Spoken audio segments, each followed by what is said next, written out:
There are wars fought with bullets, others with tariffs.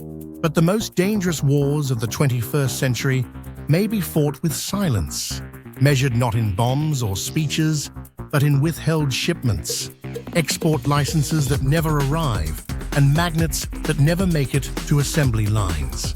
Welcome to FluxFolio Finance.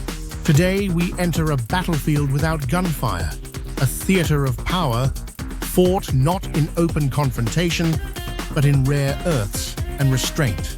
In June 2025, the world learned a new lesson about dependency. US defense contractors, chip makers, and clean tech giants found themselves staring into an abyss, not of war, but of absence. Rare earth magnet shipments from China had simply stopped. No announcement, no drama, just quiet non-compliance. And in that silence, the world heard thunder. Because rare earth elements are not rare in nature, they're rare in control. And China, with its near monopoly on the processing and export of these critical materials, has found its scalpel in a world obsessed with swords. Let's start with what these elements are and why they matter. Neodymium, dysprosium, terbium, praseodymium. Names that sound like ancient incantations, but they form the invisible skeleton of the modern world. These elements power the magnets that steer fighter jets. They spin the rotors of electric vehicles. They sit at the heart of wind turbines, missile guidance systems, iPhones, MRIs, satellites, drones, and lasers. If semiconductors are the brain of modern technology, rare earths are the ligaments and joints, the silent enablers. And China holds the keys. As of 2025, China refines over 85% of the world's rare earths. In the case of rare earth magnets, especially those used in defense systems, it accounts for over 92% of global supply. That dominance isn't an accident. It's the result of decades of strategic planning. In the 1990s, the West deregulated, privatized, and outsourced. China subsidized, centralized, and absorbed the environmental cost. While other nations shuttered their mines, China built vertically integrated ecosystems from mine to magnet. By 2010, it had already flexed this muscle once, cutting off exports to Japan over a maritime dispute.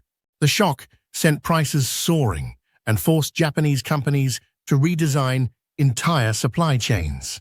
Now, 15 years later, it's America's turn. The latest freeze in shipments came amid escalating trade tensions. After Washington moved to tighten restrictions on AI chip exports and reinforced defense deals with Taiwan, China responded not with outrage, but with absence. Export paperwork for neodymium magnets began delaying. Ports slowed. Contracts lapsed. Pentagon suppliers felt the chill first. Then came Tesla. Then General Electric's wind division. Each company received polite explanations, but no deliveries. The US, already in the throes of reshoring chip manufacturing, suddenly realized it was building fabs, with no way to spin the fans that cool them. This is the rare earth standoff, a pressure point more potent than tariffs. Because while trade wars make headlines, material dependencies make leverage. And unlike oil or grain, rare earths can't be quickly replaced. Mines take a decade to develop. Refineries cost billions. Environmental approvals stretch for years. You don't diversify rare earths overnight. That's what makes this moment so dangerous and so profound. Because what we are witnessing isn't a supply chain hiccup. It's a geopolitical chokehold. And yet, most of the world isn't paying attention. The WTO recently estimated that US-China bilateral trade has collapsed by 81% from its 2018 peak. Much of the world has adjusted to this decoupling. Supply chains have rerouted. ASEAN and Latin America are booming. But rare earths are the thread that still binds. And China is now tugging at that thread. In the next part of this story, we'll follow the ripple effects. The scramble in Washington, the race to develop alternative sources in Australia, Africa, and the Nevada desert, and the deeper question behind it all. In a world built on interdependence, what happens when one side decides to unplug? Rare earths are not just minerals. They are memory. The memory of how empires rise and fall, not only through armies and treaties, but through the flow of materials that make modernity possible. And now, in 2025, the West remembers. When the rare earth freeze hit, Washington didn't release a statement. It didn't threaten retaliation. It convened a war room. Inside the Pentagon, inside the Department of Energy, inside the offices of chipmakers and auto executives, the realization echoed like a gunshot in a marble chamber. We don't make the magnets. And if we don't make the magnets, we don't make the machines. What followed was a scramble, a trillion-dollar economy humbled by a few grams of metal.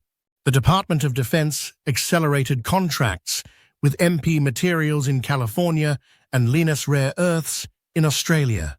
The U.S. Geological Survey released emergency grants to map new deposits in Texas, Wyoming, and Alaska. A rare earth refinery project in Nevada, once delayed by zoning battles and protests, was approved overnight. But geology is slow, and geopolitics is faster. So Washington reached beyond its borders. To Ukraine, rich in rare earths and already bound by security ties. To Brazil, where monazite sands glisten on tropical coasts. To Canada, whose shield holds promise beneath the permafrost. And perhaps most surprisingly, to Africa. In April 2025, the U.S. signed a critical minerals corridor agreement with Kenya, Namibia, and the Democratic Republic of Congo, offering infrastructure investment in exchange for stable rare earth supply. China, long entrenched in these regions, saw this as a direct challenge. The resource war had gone global. But the true challenge wasn't just finding alternatives. It was building trust. For decades, the West outsourced not just manufacturing, but risk, environmental risk, regulatory burden, community opposition. Now, it must face those ghosts at home, because rare earths are dirty. Their mining scars the land. Their refinement pollutes water. And voters don't want toxic waste in their backyards, even if it means saving the semiconductor supply chain. So the US pivoted once more to recycling. Dozens of startups, backed by DARPA and ARPA-E, launched operations to extract rare earths from old EV batteries, wind turbine magnets, and e-waste. Japan, which pioneered rare earth recycling after its 2010 crisis, offered technical aid. The EU passed a rare earth recovery mandate across electronics by 2027. A circular economy was no longer idealism. It was national security. Meanwhile, on the other side of the Pacific, China watched calmly. After all, it had seen this movie before. It knew that strategic materials are not just about supply, but timing. It knew that even if the West built its own mines, it would take years. That sentiment shifts. That markets forget. And in that forgetting lies opportunity.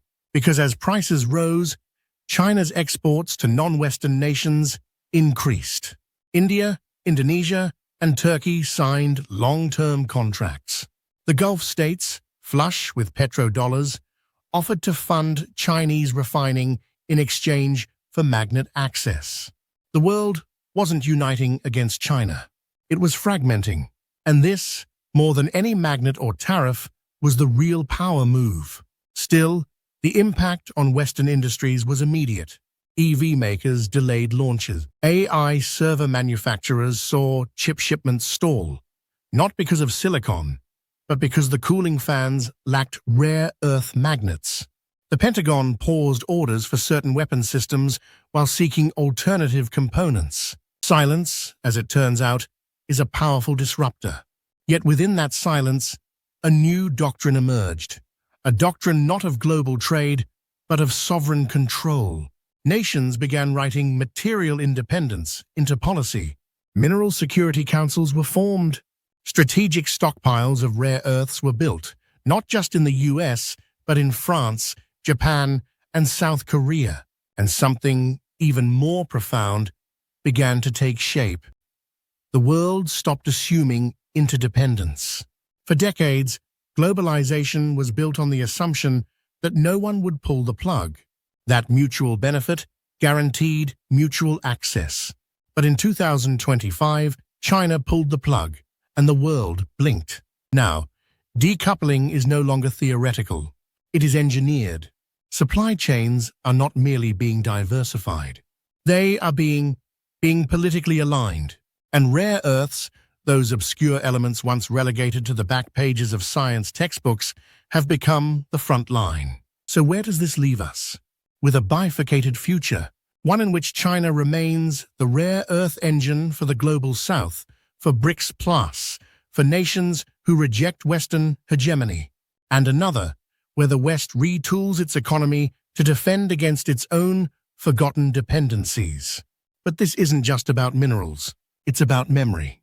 It's about the realization that strategic weakness often hides in plain sight until silence reveals it. Thank you for watching FluxFolio Finance.